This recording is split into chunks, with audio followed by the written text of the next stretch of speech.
छी। हम चमचम मैथिली गीत में अहाँ सबके स्वागत करै छी।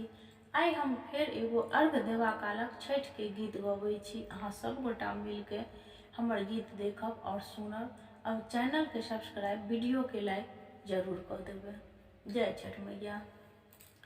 उगियो उगियो सूरज देव, कतेक केलाहु आबेर, कतेक केलाहु आबेर, अबला काले जोड़ी ठाढ़ अर्घ बेड़ी में, अबला काले जोड़ी ठाढ़ अर्घ बेर में, एकटा बाँझी अछि ठाढ़, करे पुत्र ले पुकार, करे पुत्र ले पुकार, बाँझी काले जोड़ी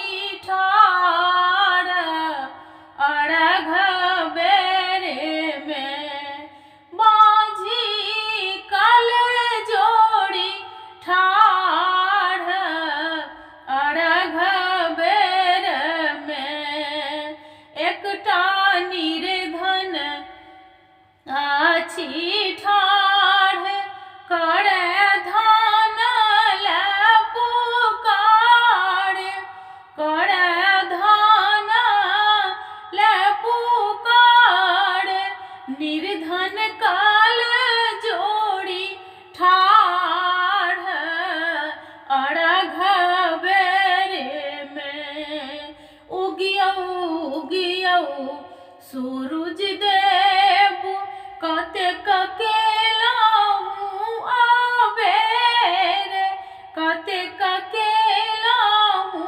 आबेर, अबला काले जोड़ी ठाढ़ अर्घ बेर में, एकटा कोढ़िया अछि ठाढ़, करे काया ले पुकार, करे काया ले पुकार, कोढ़िया काले जोड़ी ठाढ़ अर्घ बेर में, कोढ़िया काले जोड़ी ठाढ़ अर्घ बेरे में, उगियो उगियो सूरज देव, केलहुँ कतेक आबेर, भेल कतेक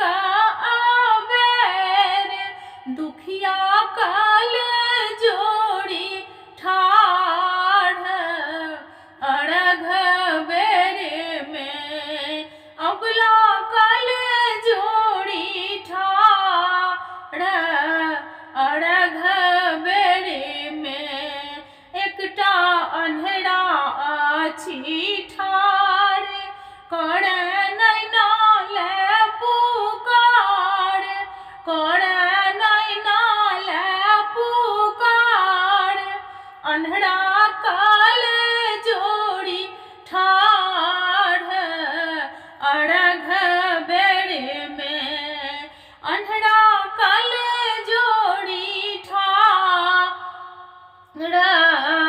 अर्घ बेर में, एकटा कन्या अछि ठाढ़, करे बड़ ले पुकार, करे बड़ ले पुकार, कन्या काले जोड़ी ठाढ़ अपन घर ले, कन्या काले जोड़ी ठाढ़ अपन घर ले, उगियो उगियो सूरज देव, कतेक केलाहु आबेर, भेल कतेक आबेर,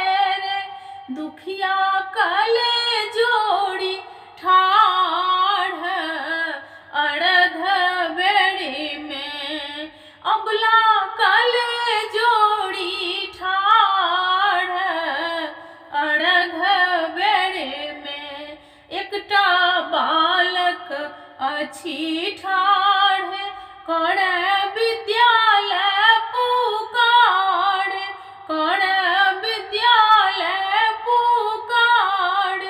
बालक काले जोड़ी ठाढ़ अड़घ बेड़े में। उगियो उगियो सूरज देव केलहु कतेक बेर।